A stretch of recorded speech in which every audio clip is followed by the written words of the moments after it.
আজকের হঠাৎ করে কি এমনই বা হয়ে গেল যে কারণে আমাকে আজকে ডাক্তারের কাছে যেতে হলো। আর আজকে লটারি টিকিট কেটে আমি কত টাকা বা পেলাম, চলো সবটাই আজকে শেয়ার করবো আজকের এই ব্লগ ভিডিওটাতে। হ্যালো এভরিওয়ান, কেমন আছো তোমরা সকলে? আশা করি ভীষণ ভালো আছো। আমি তোমাদের সকলে প্রিয় নোটো ভাই আবারও চলে এলাম ছোট্ট একটা ব্লগ ভিডিও নিয়ে। আমি আমার এই ভিডিওটাতে যে গাছগুলো দেখালাম, তোমরা জানো এই গাছগুলো না বলে 100 থেকে 150 বছরই পুরনো। হ্যাঁ, আমরাও প্রথমে বিশ্বাস করিনি, তারপরে একটা কাকিমাকে জিজ্ঞেস করতে উনি বললো যে এই গাছগুলো 100 থেকে 150 বছরই পুরনো।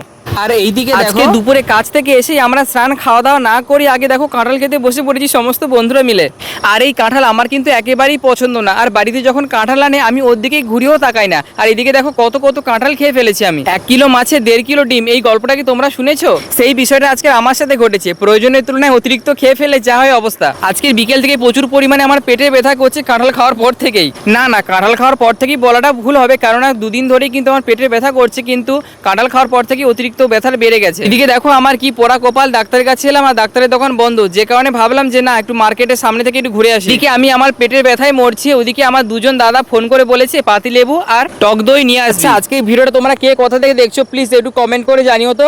সকলে বলে মানুষ মারা গেলে নাকি যমরাজ এসে নিয়ে যায়। আমি জানি না কবে আমার যমরাজের সাথে দেখা হবে, কিন্তু দেখো যমরাজের সাথে দেখা হয়নি তো কি হয়েছে, যমরাজের সৎ মেয়ের সাথে কিন্তু আমার দেখো আলাপ হয়ে গেছে। যমরাজের সৎ মেয়ে আমাকে কি কমেন্ট করেছে জানো? আমাকে কমেন্ট রেখেছে, বলছে এখনকার যুগে দেবরগুলোর ভিডিও দেখতে খুব ভালো লাগে। সত্যি কি যে আর বলি। এরপরে আমাকে গোকুল প্রিয়াঙ্কা দিদিভাই কমেন্টে জানিয়েছে, বলছে ও ভাই তুমি তো আমার বরের মতো দেখতে। আমি দেখে পুরো অবাক হয়ে গেলাম। কি বলো গো দিদি ভাই, আমাকে পুরো তোমার বরের মতো দেখতে। এদিকে বাজারে ঘুরতে ঘুরতে কাকিমাকে ছোট্ট একটা হেল্প করো। তুমি খুঁজছো মিষ্টির দোকান, আমি খুঁজছি ডাক্তারের দোকান।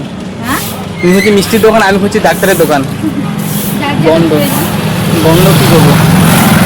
এদিকে দেখো কাকিমাকে মিষ্টির দোকান দেখিয়ে দিয়ে আমি এখন চললাম লেবু কিনতে। আর তোমরা জানো পুরো মার্কেটে ঘুরে ঘুরে আমি কোথাও লেবু পাইনি, শেষমেশ একটা দোকানে লেবু পেয়েছি। যদিওবার লেবু পেলাম, আবার দোকানদার নেই, যে কারণে দেখো দোকানদারকে ধরে বেঁধে নিয়ে আসতে হয়েছে। বাড়িতে থাকলে আমি কিন্তু খুব একটা বাজারহাট করি না, যে কারণে কিন্তু আমি শাকসবজির দাম একেবারেই জানি না। এদিকে আমি কাকুকে জিজ্ঞেস করলাম কাকু লেবুগুলোর পিস কত করে, আমাকে বললো এক একটা লেবুর পিস হচ্ছে 5 টাকা করে। আচ্ছা আমি যে লেবুটা কিনলাম এই লেবুটার নাম কি তোমরা অবশ্যই কমেন্টে জানিও। এরপরে পায়েল সামন্ত কমেন্টে জানিয়েছে, বলছে এইরকম ছেলে সবাই চায়, আমার বিয়ে হয়ে গেছে বলে, না হলে আমি তোমাকেই বিয়ে করতাম। সত্যি তোমাদেরকে আর কিছু বলার নেই। আর সত্যি কথা বলতে আমার এখনো বিয়ের বয়স হয়নি গো। মাথা নষ্ট করার মতো এক একটা কমেন্ট। আচ্ছা আজকের আমার এই ভিডিওটা তোমরা কে কোথা থেকে দেখছো প্লিজ একটু কমেন্ট করে জানিও। কিন্তু এদিকে দেখো আমি লেবু কিনে আসবার পথে একটা কাকু আমাকে ডাকছে, বলছে বাবু একটা টিকিট নিয়ে যা রে। আমি শুনেছি এই টিকিট নাকি একটা জুয়া খেলার মতো, কিন্তু আমি এই টিকিটের নেশে কখনোই পড়িনি। টাকার লোভ আমার কখনোই ছিল না, তবুও না বলাটাই ভুল। তবুও কোথাও না কোথাও তো একটা টাকার লোভ থেকেই যায়, তাই না?